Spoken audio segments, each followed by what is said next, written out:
quiet town of Crestwood, nestled among rolling hills and ancient forests, John Thompson spent his days tending to the family farm. But on weekends, he found solace in the open road, his trusty car carrying him far from the familiar fields and into the unknown. One chilly October evening, with the promise of adventure stirring in his heart, John set out on a drive along the winding country roads that criss-crossed the countryside. The trees, ablaze with the colours of autumn, whispered secrets to the wind as he drove, their branches reaching out like skeletal fingers against the fading light. As John rounded a bend, his headlights caught a figure standing by the roadside. A young woman, her form ethereal against the backdrop of shadows. She wore a flowing white dress that billowed in the breeze, her dark hair cascading over her shoulders like a veil. Curiosity piqued, John slowed to a stop, rolling down his window to offer assistance. The woman approached, her eyes casting a glance that seemed to pierce the veil between worlds. "Need a ride?" John asked, his voice tinged with concern. The woman nodded, her lips curving into a faint smile. "Thank you," she whispered, her voice soft and melodic. As they drove, an eerie silence settled over the car, broken only by the hum of the engine and the occasional rustle of leaves outside. John stole glances at his enigmatic passenger, noting the sadness that lingered in her gaze. "Where are you headed?" he asked, breaking the silence. "Just a little further," she replied cryptically, her eyes fixed on the road ahead.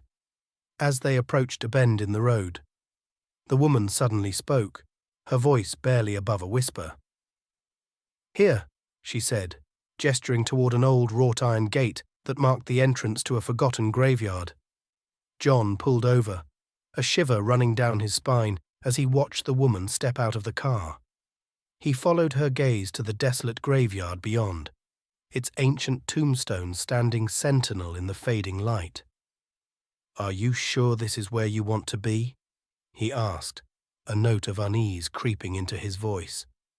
The woman nodded, her expression unreadable.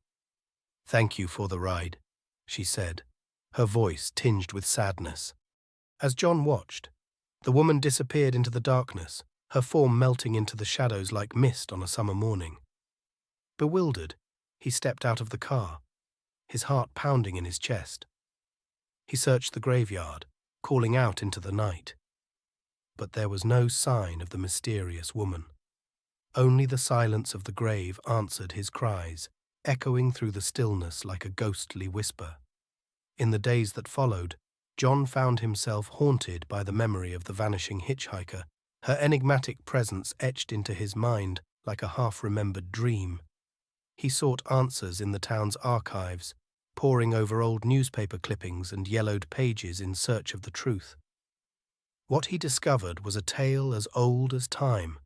A young woman, lost on those very roads decades ago, her spirit condemned to wander the earth in search of redemption. Some said she was a guardian angel, guiding lost souls to their final rest. Others claimed she was a harbinger of doom, a spectre of death haunting the living. But one thing was certain: the vanishing hitchhiker was more than just a legend. She was a mystery waiting to be solved, a story waiting to be told. And as John set out once more on the open road, he knew that the journey had only just begun.